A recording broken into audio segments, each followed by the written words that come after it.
bersama dengan waktu. Ruang redaksi Sultra Line hadir untuk Anda. Assalamualaikum warahmatullahi wabarakatuh. Video kali ini kita menginformasikan pada Anda tentang video bincang-bincang bersama Ketua BPC Gapensi Kolaka.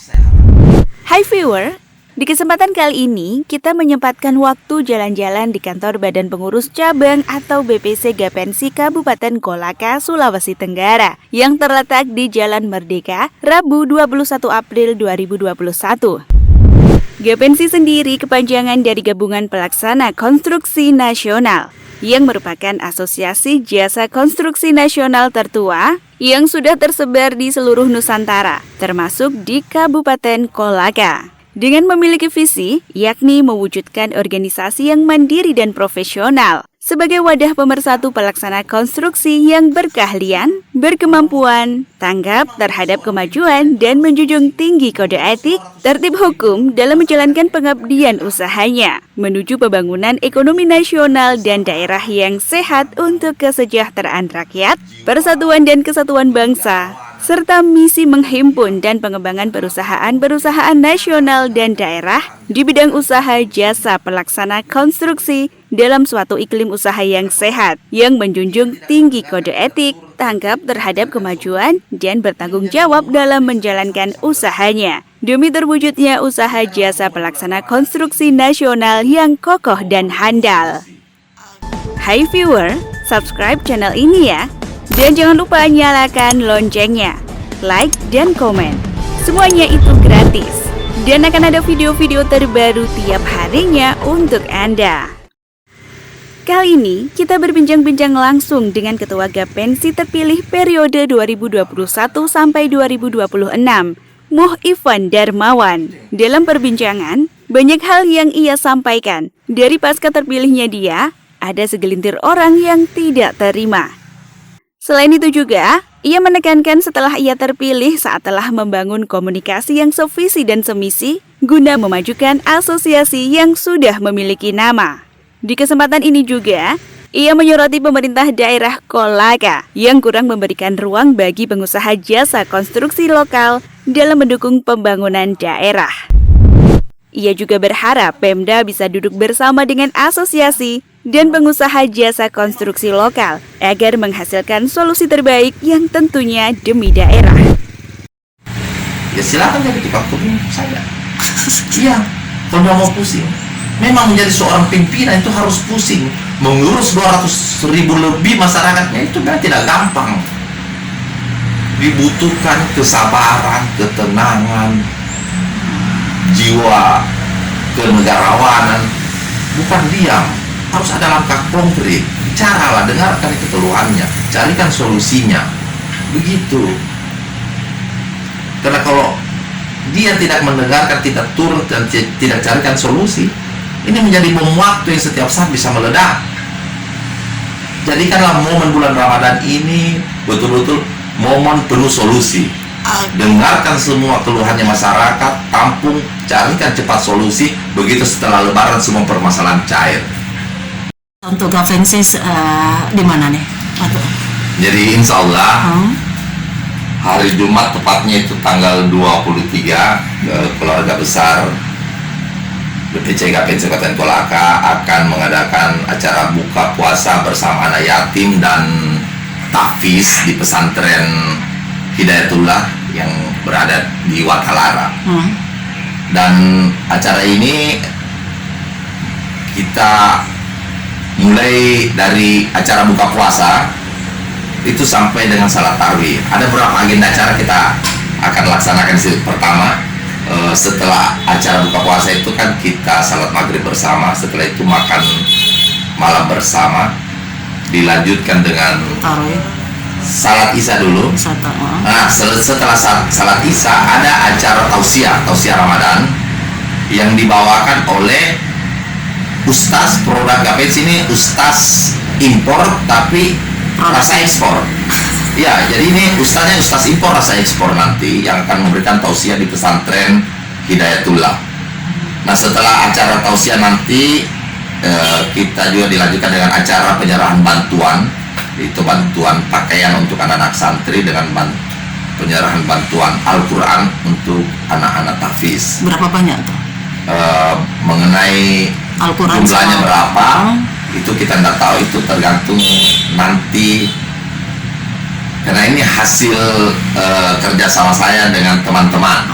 Tergantung nanti hari-harinya berapa terkumpul, dan segitu Oke. kita serahkan. Oke, selain di bulan Ramadan ini Gapensi akan melakukan buka puasa dan beberapa kegiatan. Belum selesai dulu, saya tuntaskan dulu. Jadi agenda acaranya nanti itu setelah acara tausiah itu dilanjutkan dengan acara tarwih. Nanti setelah tarwih masih ada acara satu lagi, sebenarnya agak seksi, yaitu acara diskusi singkat mengenai tata kelola dana CSR PT Vale yang ada di Kota Kolaka. Dan itu akan saya akan hadirkan orang-orang yang pernah mendapat SK forum dulu, namanya itu forum. Kalau sekarang komite, dulu itu forum. Jadi saya akan hadirkan orang-orang yang pernah mendapatkan SK forum, namanya SK forum CSR PT Vale, itu mungkin tahun 2015. Tapi mereka hanya mendapatkan SK tanpa pernah ada diberikan tanggung jawab, begitu. Saya akan korek keterangan dari mereka seperti apa, dan saya akan sinkronkan dengan SK komite yang lagi heboh dibicarakan akhir-akhir ini. Karena saya lihat 1 minggu terakhir ini trending topiknya itu mengenai komite dan dana CSR PT Vale.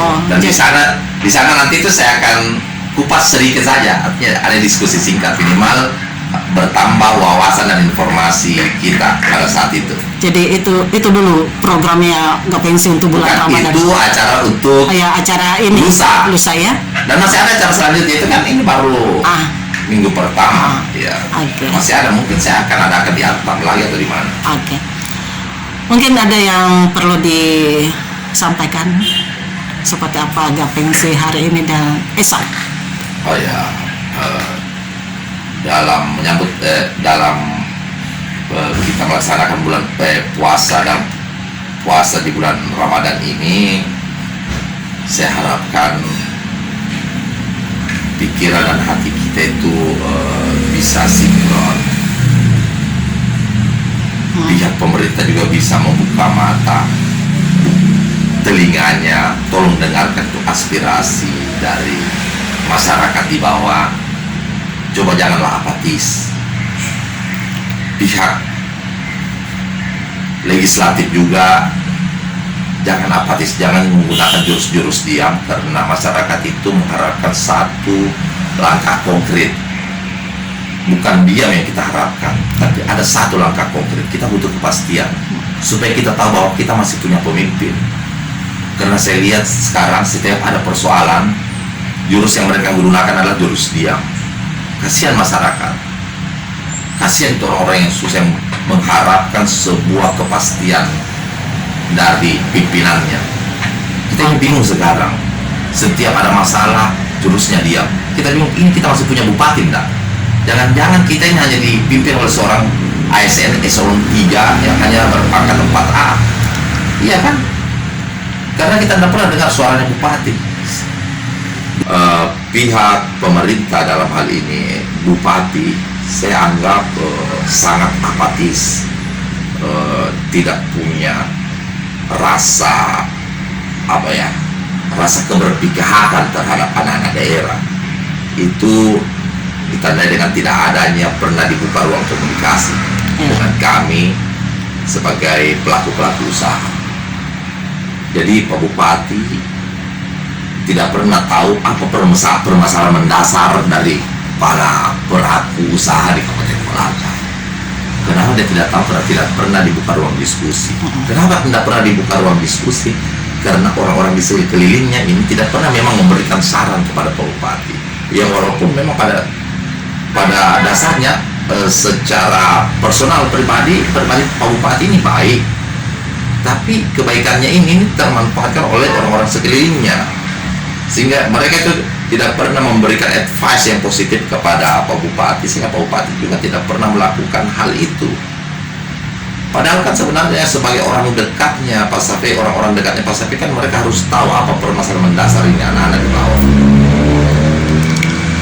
Kalau kebutuhan mendasar mereka terpenuhi, sih yakin saya tidak ada yang di bawah. Saya katakan pengelolaan tentang pengelolaan keuangan yang berhubungan dengan kegiatan-kegiatan infrastruktur di Kabupaten Kolaka itu sangat tidak becus. Gitu. Sangat-sangat tidak becus, mulai proses lelangnya, proses pengerjaannya. Kalau ada yang berada di warta ini boleh, saya tunjukkan buktinya di mana ketidakbecusannya. Jadi dengan hadirnya Gapensi yang boleh dikata baru mulai lagi ya, Ya, seperti apa untuk sinergitasnya dengan bersinerginya dengan pemerintah kabupaten? pada dasarnya Gapensi sebagai asosiasi profesi yang bergerak di bidang jasa konstruksi itu setiap saat terbuka untuk berdiskusi dan memang mengharapkan selalu pengusaha itu bisa bersinergi dengan pemerintah. Karena kalau tidak bersinergi bagaimana mau jalan? Yang menjadi masalah yang saya lihat, tidak ada keberpihakan pemerintah daerah terhadap pengusaha lokal. Kenapa saya bilang tidak ada keberpihakannya? Buktinya saya tunjukkan. Sekarang pernah tidak mereka mengidentifikasi sudah berapa banyak badan usaha di Kabupaten Kolaka yang sudah mati, tidak bisa lagi dihidupkan hanya karena sudah tidak bisa lagi bersaing untuk mendapatkan kegiatan di kampungnya sendiri. Sudah berapa banyak pelaku-pelaku usaha yang terkapar, tidak mampu lagi berdiri hanya karena tidak mampu lagi bersaing untuk mendapatkan kegiatan karena sudah termonopoli oleh sekelompok orang. Contoh salah yang satu. di-backup oleh oligarki. Contoh salah satu. Contoh apa? Yang ini, yang apa, pengusaha-pengusaha yang sudah down gitu. Banyak saya sebutkan. Makanya saya bilang pernah enggak mereka mengidentifikasi? Kalau saya tahu, karena saya tahu nama-nama perusahaannya. Tidak usah enggak saya sebut satu-satu. Tapi kalau mereka mau kasih minta datanya, boleh saya kasihkan. Ini data perusahaan yang sudah mati, tidak bisa dihidupkan karena tidak ada biaya lagi untuk membiayai administrasi. Tidak ada lagi karena kalau dihidupkan juga kita bayar pajak apa semua tapi tidak ada feedbacknya, tidak dikasih kegiatan, kan sama. Ini namanya membunuh pengusaha lokal. Padahal pemerintah sebagai orang tua harusnya itu membina dan membesarkan, ini saya lihat membunuh. Ya. Nah sekarang Gapensi seperti apa Kak untuk apa ini menghandle permasalahan yang ada di Kolaka nih?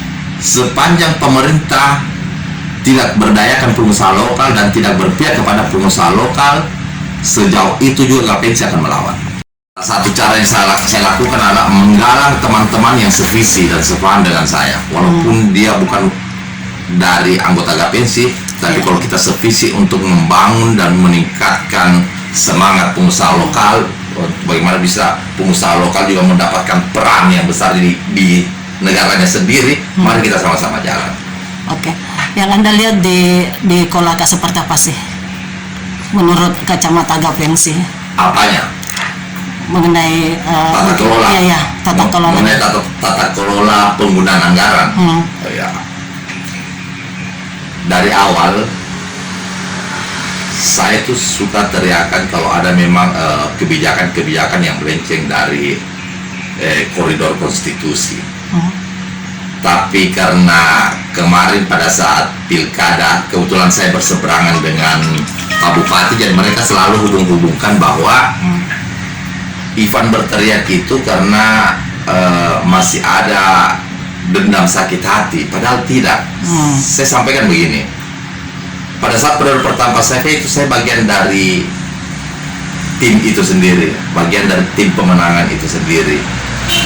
Pada saat saya menjadi bagian tim pemenangan, bukan berarti saya tidak kritis. Iya. Saya tetap kritis, saya sampaikan ya.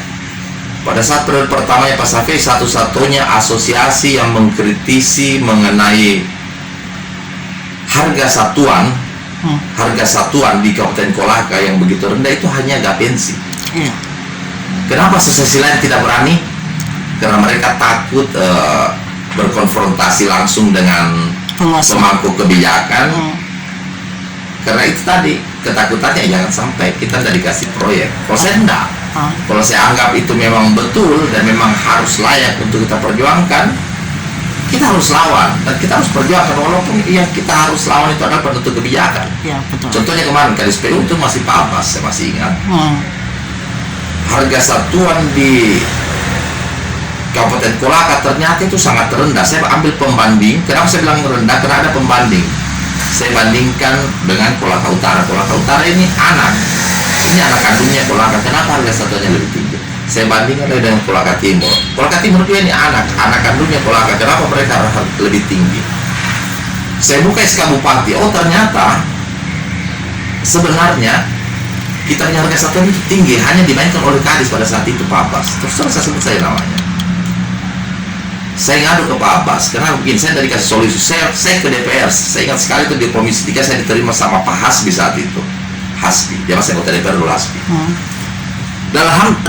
Alhamdulillah hasil pertemuan saya dari Komisi 3 itu diberikan solusi, harga diangkat. Sebenarnya harga diangkat walaupun tidak sesuai dengan keinginan yang saya tawarkan, tapi sudah terangkat. Dan efeknya apa? Semua kontrak yang sudah terbit di Dinas PU semua harus diubah dengan menggunakan harga yang baru. Coba, saya punya perjuangan yang nikmati semua pengusaha yang ada di Kabupaten Kolaka. Itu salah satu padahal saat itu masih periode pertama, masih saya bagian dari tim sendiri yang terus masuk periode kedua. Saya juga tetap kritis, tapi orang menganggap itu penolakan politiknya. Enggak. Jadi bukan persoalan politik, tapi memang ini persoalan karakter. Memang saya suka kritisi kalau ada hal-hal yang keluar dari koridor konstitusi, harus kita lawan. Sekarang bagaimana dengan tata kelola keuangan yang ada di Kabupaten Kolaka? Pada umumnya itu bagus, tapi saya lebih mengerucut pada tata kelola keuangan yang berhubungan dengan kegiatan-kegiatan yang berhubungan dengan jasa konstruksi. Acara itu berakhir dengan indah. Memang ada beberapa rintangan, tantangan yang masih saya harus hadapi, di mana gugatan dari salah satu calon peserta yang tetap melaksanakan dia punya upaya untuk menggagalkan, untuk bagaimana caranya supaya saya tidak untuk dikeluarkan SK, tidak untuk mendapatkan SK. Tapi alhamdulillah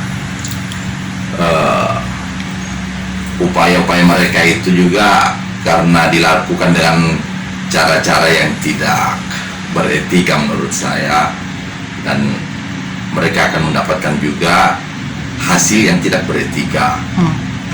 Usaha saya juga karena memang didasar dengan niat yang tulus, memang betul-betul ikhlas. Saya memang bekerja untuk kepentingan pengusaha lokal. Jadi hasilnya juga alhamdulillah memuaskan, walaupun banyaknya rintangan yang saya harus hadapi. Tapi disitulah manisnya ketika kita sudah berhasil. Terus gimana program ke depan? Satu hal yang pertama yang ingin saya tancapkan untuk pengusaha-pengusaha utamanya yang berada dalam naungan Asosiasi Gapensi, yang pertama, kita harus lawan dulu yang namanya monopoli dari kaum-kaum oligarki dengan kesewenang-wenangan. Semua semua upaya oligarki yang ingin mematikan kreativitas pengusaha lokal, yang ingin memarginalkan kesempatan pengusaha lokal, itu harus kita lawan. Karena kenapa? Sekarang semakin nampak mereka pertontonkan di depan mata bagaimana tindakan-tindakan merampas hak-haknya pengusaha lokal, sementara pihak DPR maupun eksekutif itu seakan-akan tutup mata, tutup telinga, seakan-akan tidak tahu. Jadi kalau bukan dari kita sendiri, pengusaha, untuk berusaha melawan, maka tidak akan ada upaya lain. Karena kalau kita harapkan DPR juga diam. Padahal DPR ini kan salah satu lembaga kontrol yang kita harapkan bisa memberikan solusi, tapi ternyata tidak. Ya. Kadin juga sebenarnya Kadin juga salah satu organisasi asosiasi yang mempunyai payung hukum yang memang dia yang menaungi semua asosiasi profesi. Tapi kita lihat juga tidak berdaya menghadapi kaum oligarki ini. Jadi satu-satunya upaya untuk melawan, menandingi mereka ya, kita harus tetap fight, stand on our own feet. Kita harus bisa berdiri di atas kemauan kita sendiri. Kita harus bisa survive, bisa mandiri, ya itu saja jalannya. Viewers Sutra Lain, terima kasih sudah menyaksikan video kami hari ini. Dukung channel kami ya. Caranya bagikan video ini ke kontak yang ada di HP viewer. Terima kasih sudah ikut mendukung channel kami. Dari Kompleks Blok M Bende Kendari, jurnalis Sutra Lain Sri mengabarkan untuk Anda.